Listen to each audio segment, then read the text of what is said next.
DGP గారు అలాంటి order ఇవ్వడం మీద వైసీపీ రియాక్షన్ చదివి వినిపించాను కదా. ఆ, వైసీపీ ఎందుకు వీళ్ళ తరపున వకాల్తా పుచ్చుకుంది అనుకుంటున్నారు?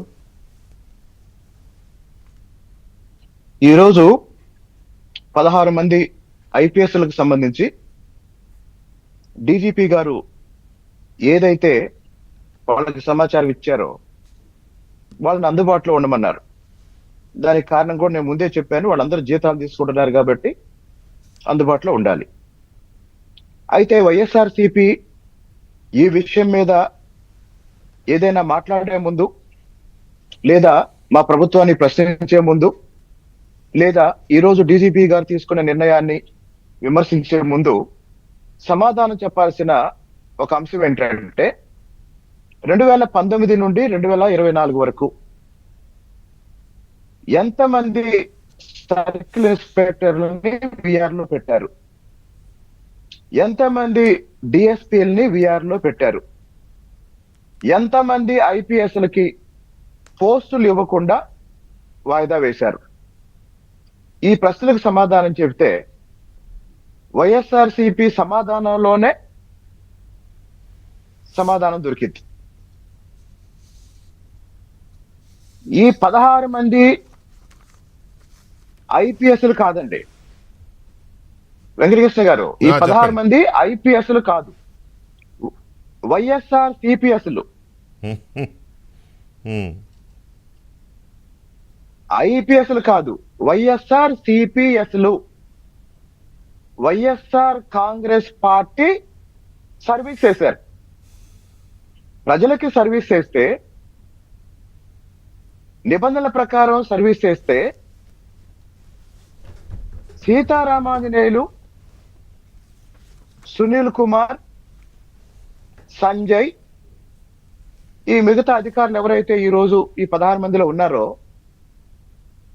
వీళ్ళు గత 5 సంవత్సరాల కాలంలో ఏ ఉద్యోగంలో ఉండి ఎలా ప్రవర్తించారో అంతకుముందు ఈ రాష్ట్ర చరిత్రలో ఎవరైనా ప్రవర్తించారా? ఏ అధికారి అయినా అలా ప్రవర్తించారా?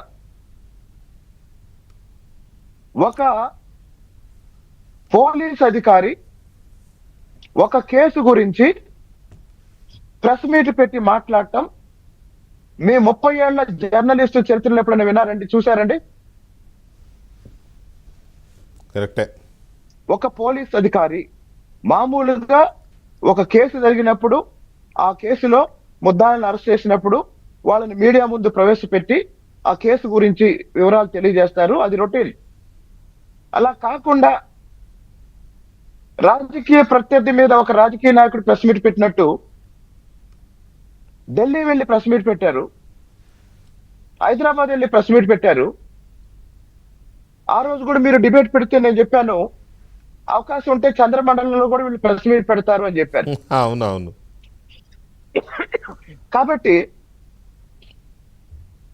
పోలీసులైనా, ఐఏఎస్ అధికారులైనా, ఇతర ప్రభుత్వ అధికారులైనా వాళ్ళు పనిచేసే క్రమంలో అధికారంలో ఉన్న పార్టీకి ఆ పార్టీ నాయకులు చెప్పిన కొన్ని పనులు చేసే అవకాశం ఎక్కడైనా ప్రాక్టికల్ గా ఉంటుంది. అది ఎవరికైనా తప్పదు. అది ఏ పార్టీ అధికారంలో ఉన్నా ఆ నాయకులు కొన్ని విషయాల్లో అధికారులకి చెప్పిన విషయాలు అధికారులు ఇబ్బంది లేనంత వరకు రాజకీయాలకు అతీతంగా చేసే అవకాశం కూడా ప్రాక్టికల్ గా జరిగింది. కానీ గత 5 సంవత్సరాలు చేసిన పని ఏంటి? గత 5 సంవత్సరాలుగా ఈ అధికారులు చేసిన పని, నేను మీకు ఒక విషయం చెప్తానండి.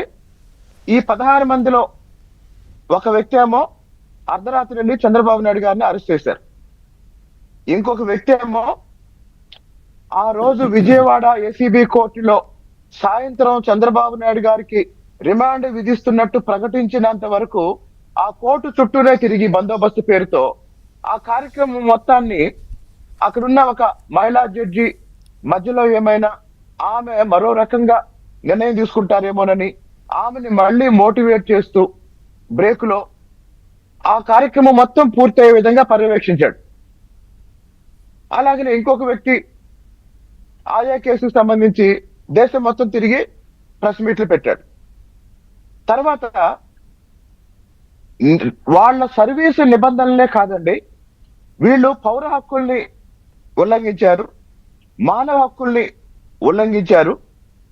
ఇక్కడ వాళ్ళ సర్వీసు నిబంధనలే కాదు, ఇప్పుడు రఘురామకృష్ణరాజు గారి విషయంలో కానీ, లేదా పట్టాభి విషయంలో కానీ, దేవినేని ఉమా గారి విషయంలో కానీ, లేదా అచ్చెన్నాయుడు గారి విషయంలో కానీ, కొల్లి రవీంద్ర గారి విషయంలో కానీ వీళ్ళు దుర్మార్గంగా ప్రవర్తించారండి, దుర్మార్గంగా ప్రవర్తించారు. ఇందాక ఈ ప్యానెల్లోనే ఉన్న ఒక పెద్ద ఆయన చెప్తున్నారు కరెంటు కూడా పెట్టారు అని. ఒక యూట్యూబర్ తన వీడియోల ద్వారా అప్పటి జగన్మోహన్ రెడ్డి ప్రభుత్వం మీద విమర్శలు చేశారు